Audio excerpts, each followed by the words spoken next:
Please allow me to call all of the speakers. Honorable Anta Babacar Ngom, Diak, please, Member of Parliament of Senegal, and also Aoline member.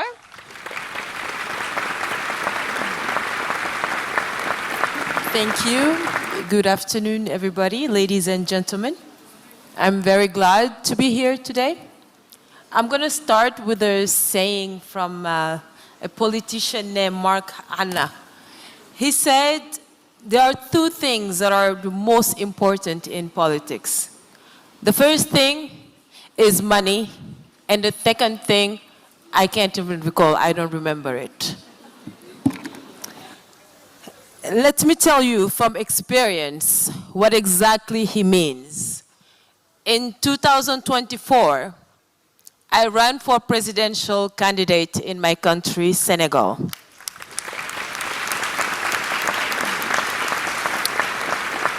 And in that same year, I also ran for member of parliament. That one I won. The first one I didn't win. For now.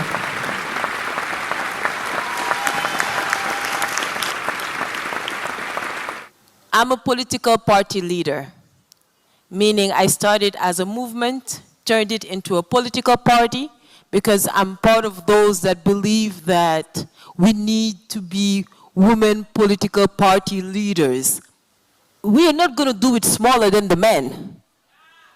If we do it, we're going to do it as big and as good as they're doing it. I could pay it at that time and survive with dignity and integrity until now, because I'm coming from the private sector. But most women can't. And that's why we are gathered here today. I probably will not be able to for the next campaign, like somebody was saying. You can do it one time, but for how long can you hold on to that? So the glass ceiling for women in politics is money. So what reforms really? Madam Binta Job said it earlier. Let's build that ecosystem.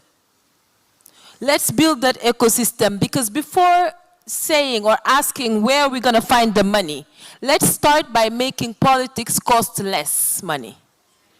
How about instead of spending $4 million, what should we have done to make sure that it at least costs us $2 million maximum? So to go straight, I think a convinced volunteer campaigns for generations.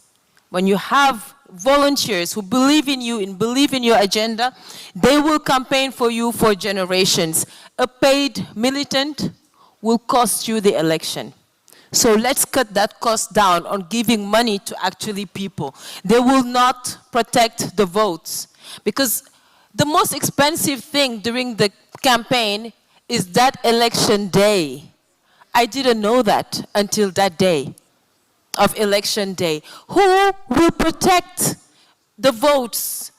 How about women will go protect those votes for the women candidates first? And doing it for free. Volunteer to protect women's votes.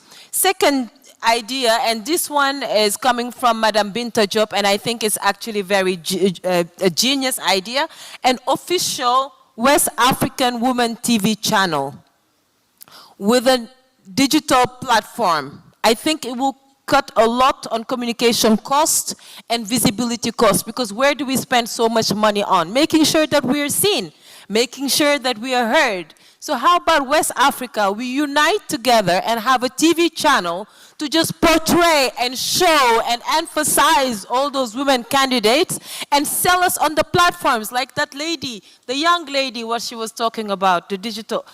Come work for us, and then we support you later on to become the next presidents. Let's work with these young people who actually have the control on digital. Lastly, get training, and this academy that's being launched tomorrow for us is a blessing. An academy to actually train women in politics being launched thanks to Aoline, UNPD. Tomorrow, next week in Rwanda is an initiative that will help us save money. Be part of these networks. Be part of sisterhoods. I'm a very proud member of Aoline. I'm a very proud member of Abuja because you build a network and you meet sisters, you meet people that introduce you to people that introduce you to people. But they introduce you to the right people. Because the key question here is integrity. What kind of money will you get? So meeting the right people that will give you that support without you losing your dignity. You know what I'm talking about? So, because they will give you what? Not cash most of the time, but they can give you fuel, they can give water, vehicles, equipments, sound system, etc., etc. Then after you reduce all these costs, you come to realize that you still need a lot of money. Then I think about Ellen Sirleaf Johnson, who said, if your dreams don't scare you, it's because they're not big enough. And I'm like, Madam President, I am frightened by now. The dreams do scare us, but at this part, the money part, you're actually frightened. What next do I have to do to be able to actually finance my campaign? Are we willing to do everything that men are willing to do to get it done? That's the key question. It's a personal question. It's an integrity question. The solution that I want to advocate here, and we've been talking about it in the corridors, and Madam Binta Diop is the one who's been talking about it also a lot. It's about time that we put together an African Women Fund to finance women in politics. Let's talk money. Let's build this fund. Let's put it together. Madam Binta Diop, let's not leave Abuja without putting something in place because we've been talking about it for years. How about our own bank? How about African women money? Let's take men's money too. Put it in that fund to actually support women in politics after we cut on cost. Thank you.